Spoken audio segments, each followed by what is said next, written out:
Mesdames et messieurs, bonjour. Je me trouve en ce moment précisément dans mon jardin. J'ai décidé de mettre ma caméra face à mes petits arbustes qui sont dans mon jardin. Je ferme la parenthèse et j'attaque le sujet. Chers activistes, nous avons la rage de vaincre. Nous avons la rage de vaincre. Ça, ce matin, je me suis levée. Je suis de repos. J'avais qu'une seule envie, c'est la rage de vaincre. Voilà. C'est-à-dire que plus les inégalités, plus les injustices croissent dans notre pays, plus on a envie de vaincre, plus on a la rage de vaincre, plus on a la rage du combat et on n'a pas envie de laisser passer certaines choses. Vous voyez, non? Voilà, quand vous voyez un des vôtres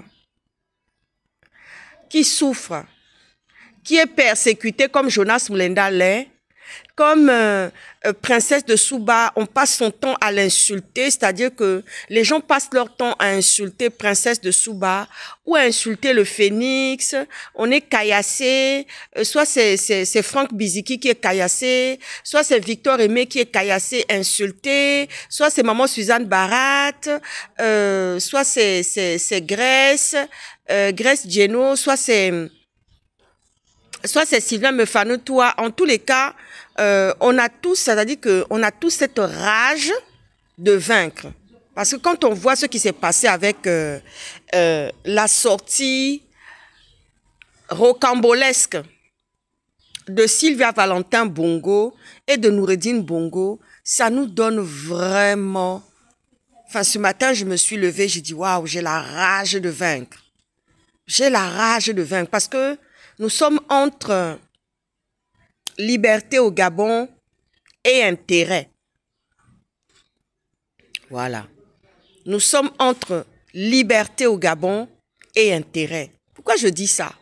Je dis ça tout simplement parce que nous avons soif de liberté. Nous avons soif de démocratie.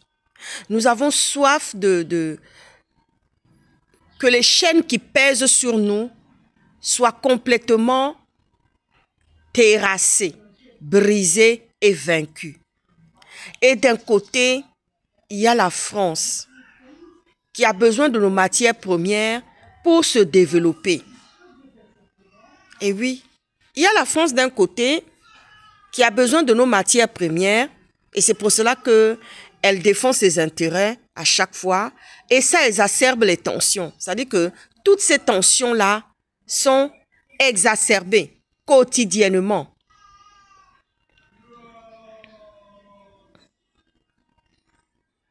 Et nous sommes là et nous avons la rage de vaincre.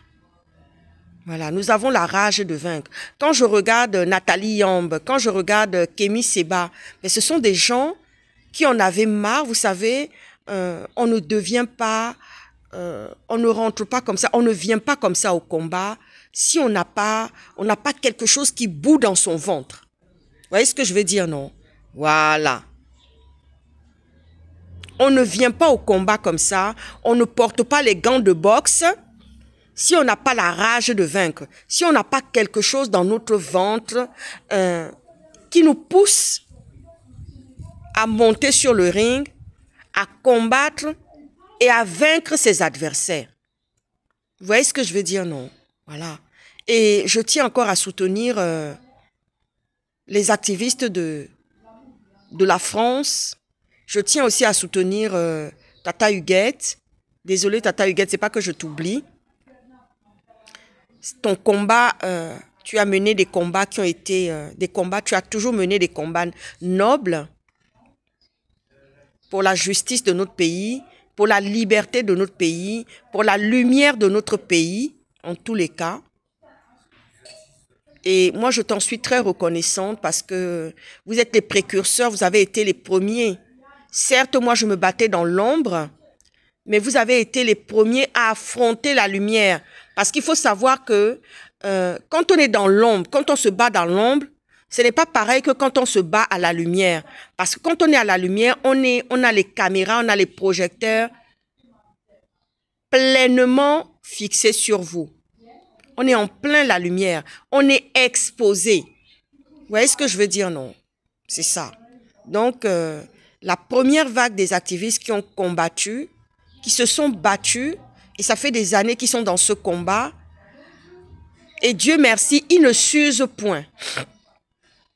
Dieu merci, ils ne s'usent point. Dieu les fortifie matin, midi et soir. Dieu leur donne les armes. Dieu leur donne la stratégie pour pouvoir vaincre et gagner. Il y a eu le premier combat et il y a eu un coup de libération, semble-t-il, un coup d'État, semble-t-il, mais qui ne nous satisfait pas.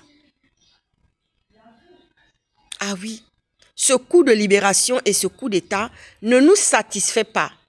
Parce que c'est un coup de libération, un coup de... comme dit le professeur Albert Ondossa, c'est une révolution de palais. Et c'est la vérité. C'est un changement de chaise musicale qui s'est opposé à nous dans cette histoire du Gabon. On n'a pas la vraie libération. Moi qui suis très observatrice, justement, j'ai vu que le costume de Brice Clotaire Oligui Nguema, qui est parti inaugurer un marché à Kanda, était léger, était flasque. Je le regardais. J'ai pris le temps avec ma loupe de bien observer Brice Clotaire Oligui Nguema lors de l'inauguration du marché d'Akanda. J'ai vu que son costume là qu'il portait là, c'était flasque. Mais c'est pas sur le plan visuel, hein. C'est sur le plan spirituel. Monsieur Oligui, c'est pas la peine d'aller faire encore des fétiches. Parce que quand on vient parler comme ça là, vous dites, on vous donne des billes. Je sais que vous êtes arrivé à un tel stade que vous prenez tout. C'est-à-dire que vous ne prenez pas le temps de vous poser et vous avez de très mauvais conseillers qui n'ont pas la conscience professionnelle, qui sont incapables de vous dire les choses parce qu'ils ont peur de vous froisser, parce qu'ils ont peur d'être assassinés et que vous êtes un homme rancunier.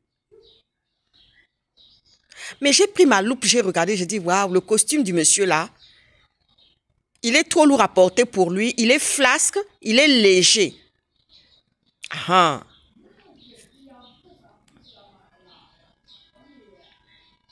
Et c'est à cet homme-là que les Gabonais de l'intérieur qui ont voté 94% sont venus donner un manteau pour pouvoir diriger. Mais ils ont eu un échec cuisant. Vous avez eu les Gabonais de l'intérieur. Vous qui avez voté à 94%, vous avez vécu un échec cuisant par rapport à Sylvia Valentin Bongo et Noureddine Bongo et Ali Bongo. Mais vous pensiez qu'il y aurait un procès? Quand quelqu'un défend les intérêts de son maître, mais vous pensez qu'il y aurait vraiment un procès? Mais c'est la confusion qui s'est abattue. Et vous allez voir, au fur et à mesure que vous allez avancer avec Monsieur Oligui Nguema, vous allez vivre que des déceptions. Vous allez vivre que des souffrances. Vous allez vivre que des avatars. C'est ça que vous allez vivre. Voilà. Nous sommes vraiment entre liberté au Gabon et d'un côté les intérêts. Voilà, c'est ça. C'est ce que nous vivons aujourd'hui. Quand les votes sont attaqués, comme Jonas Mulenda l'est là, depuis 32 ans, parce que les attaques qui sont perpétrées sur Jonas Mulenda, ce n'est pas d'aujourd'hui, hein? Ça fait 32 ans que c'est comme ça. Et puis, dans cette histoire-là, il y a aussi la considération ethnique. Voilà. Il y a la considération ethnique. Les gens sont allés plonger le regard sur ce côté ethnique de Jonas Mulenda et les gens sont là, ils disent que non. Mais vous savez, quand vous faites des injustices comme ça, vous êtes en train de fabriquer des monstres, des gens qui ne vont rien lâcher. Prenez seulement 2 exemples. Il y a Nathalie Yamb d'un côté Il y a Kémy Séba d'un côté. Ils ne sont pas nombreux, des gens qui se sont radicalisés. Ah oui, c'est radical. Le discours est radical. Le discours est dur. Le discours est béton. Et il y a une autre femme à qui je tiens à rendre hommage, que j'ai rencontrée. C'est Christiane Taubira. Voilà. Quand Christiane Taubira était ministre de la Justice ou quand elle était députée à l'Assemblée nationale française, personne ne lui tient tête. D'ailleurs, elle a ce tempérament avant même d'avoir des postes très importants dans le pays. C'est une femme de caractère, c'est une intellectuelle d'abord, c'est une érudite. Et c'est une femme de caractère. Moi, je l'ai rencontrée. Nous avons eu une discussion. Et elle m'a dit comme ça, « Oulala, vous aussi alors, hein ?» Ben, dis donc. J'ai dit oui. Elle me dit, c'est bien. Il ne faut pas se laisser marcher. Moi, mes parents m'ont toujours dit ça. Il ne faut pas se laisser piétiner. Mes avocats qui m'entourent, c'est pareil. Madame Auclair, il faut vous faire respecter. Vous avez eu cette éducation depuis la maison de vos grands-parents et dans la maison de vos parents. Il ne faut pas vous laisser. Et ce sont des blancs qui parlent comme ça. Hein? Ce n'est pas africain. Hein? À lui, parce que vous allez peut-être penser que non, c'est africain. Hein? Daniel Rumeau, il est français, c'est un blanc. Maître Juteau, c'est une blanche. Vous voyez ce que je veux dire? Maître Franklin, c'est un français, c'est un blanc.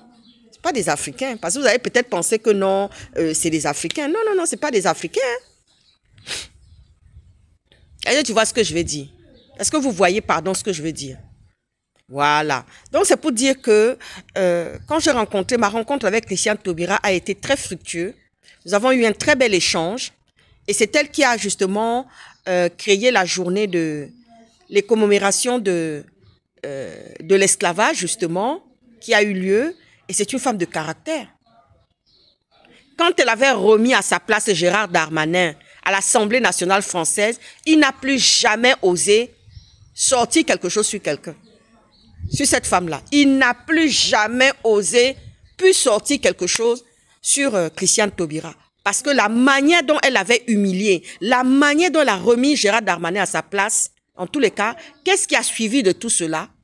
Parce que la femme, c'est la divinité. La femme, il y a un pouvoir. La femme, c'est la puissance. C'est la mère nourricière. C'est elle qui crée la nation. Quelle qu'en soit la personne que tu es, chef d'État ou quoi, tu es sorti par le ventre d'une femme. Voilà. Tu peux être chef d'État là, mais tu es sorti du ventre là d'une femme, des jambes là d'une femme. C'est ça même.